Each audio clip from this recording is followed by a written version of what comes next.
So far, we've been working on solidifying our access to the target. We managed to get multiple shells, we reset the root password, we got SSH access, and we made sure that if for whatever reason one of our shells get terminated or we lose access for one reason or another, we can still get back into the system without having to re-exploit it. So now that we have achieved some kind of persistence in our hack, we want to get back to the mission at hand, and that is compromising the MySQL database in the hope that it will contain the credit card information that we are after. Now, if you remember when I ran the netstat, we saw that there is a MySQL server listening on my target machine. So let me try and log in. And the first attempt that I'm going to do is I'm trying to log in using the root user without any password.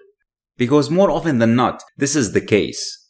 Usually the system administrator or the database administrator will assume that because this is only a locally listening service, it is okay to leave it unprotected without a password. Because they would assume that nobody will be able to access it remotely. Because it's a local service, you will need access to the system first, and then from the system itself, you will be able to access the MySQL database. So they would assume that this isn't possible. However, we managed to circumvent this assumption and we broke into the system as a root user. So now we have access to the local service. So I'm going to try to connect to it using the root username, and I'm going to leave the password as blank. I'm not going to enter a password, I'll just hit enter, and unfortunately, I get an access denied error. So it looks like the system admin did protect the MySQL service with a password. Now remember that we previously reset the root password, and that might have been a hasty decision. And I say that because, as we're going to be seeing in this video, we're going to attempt to crack the passwords of the different users. And should we have been able to crack the password of the root user, it might have been the same password for the MySQL database. Now, because I've created this challenge for you, I know it's not. However, I'm walking you through what could be a real-life scenario. Because we've all been guilty in password reuse. As a matter of fact, some of the highest profile hacks that happened because of password reuse. And password reuse is when you choose a password for one of your accounts. Let's take the example of emails, for example. So you choose a password for your Gmail and you use the same password for your Hotmail and you use the same password for your Facebook and Twitter and so on. So if somebody was able to get hold of one of your passwords, they will be able to access all your different accounts. And this is what we call a password reuse attack. In real life, it's not uncommon for people to reuse their passwords. So we could have assumed that the system admin here has chosen a password for the root user and it's the same password that's being used to log into the MySQL database. Now again, because I set this challenge up, I know that's not the case. I'm only raising this as a point so that you can keep it in mind when you break into a system. One of the things that we talked about in post-exploitation is to go after the password hashes and try to crack the passwords. And this is why. So we know it's not the root password, we know it's not a blank password. Let's see if it is one of the other users' passwords that might have been used to protect the MySQL service. And to crack the passwords, I need to do two things. I need to grab the password file, which we know by now is under the /etc/password. So I'm just going to cat this file. And notice here, these two users. There's the MySQL user, and towards the end, you see the /bin/false.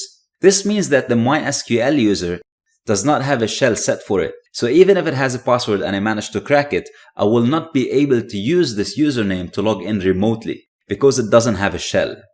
However, if you look at the other user that is called webdev, it does have /bin/bash towards the end. So if somehow I'm able to guess or crack the webdev user's password, I will be able to use this to log in remotely using SSH. So I'll copy this file.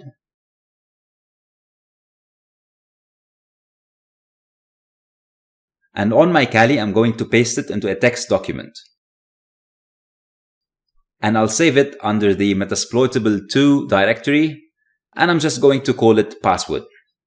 Now the second step that I need to do is that I need to get hold of the shadow file. And the shadow file is where I have the encrypted passwords. Now, of course, for me to be able to get that file, I need to be root, which luckily I already am. So I'm going to cat this file, and then I'm going to copy it, In a text file, I'm going to save it and I'm going to call it shadow. Now let me go to another terminal on my Kali and I'll cd into the Metasploitable directory. Now to crack the passwords, I'm going to be using a tool called John the Ripper. However, John the Ripper requires the files with the password hashes to be of a certain format. And the format is going to be a combination of the password and the shadow file that we just saved. Now to combine them together, I use a command called unshadow. So I'll do unshadow, the password file, and the shadow file. And I'm going to redirect the output into a file called to-crack. If I cat the file, you'll see that both files have been now combined into one file. So now I can use John the Ripper to attempt and crack these passwords. And to do that, it's as simple as typing John and the name of the file, which is to-crack. You'll see here that John finishes very quickly and I get a message that says no password hashes left to crack. And this is because before I recorded this video, I actually ran John before and I managed to crack the password. So when the password is already cracked, John will not re-crack it again. And I've done this on purpose because this is one of the most common questions that I get. Why is John not showing me the cracked passwords? And this is because it already cracked it, and if you try to run John again on the same file, it will not re-crack the passwords. To be able to see the cracked passwords, all you have to do is type John --show and then the name of the file, which is to-crack. And here we go. This is the username and the password of the user that was cracked. Alright, so now I have the password of the user webdev. Let me see if I can use this password to log into the MySQL server. So I'll go back to the target's terminal, I'll type MySQL -u root and -p and I'll enter the password. Unfortunately, I still get access denied. So I tried the blank password, I tried the root password that I've reset myself, and I tried the new password that I cracked, and none of these worked. What else can I do?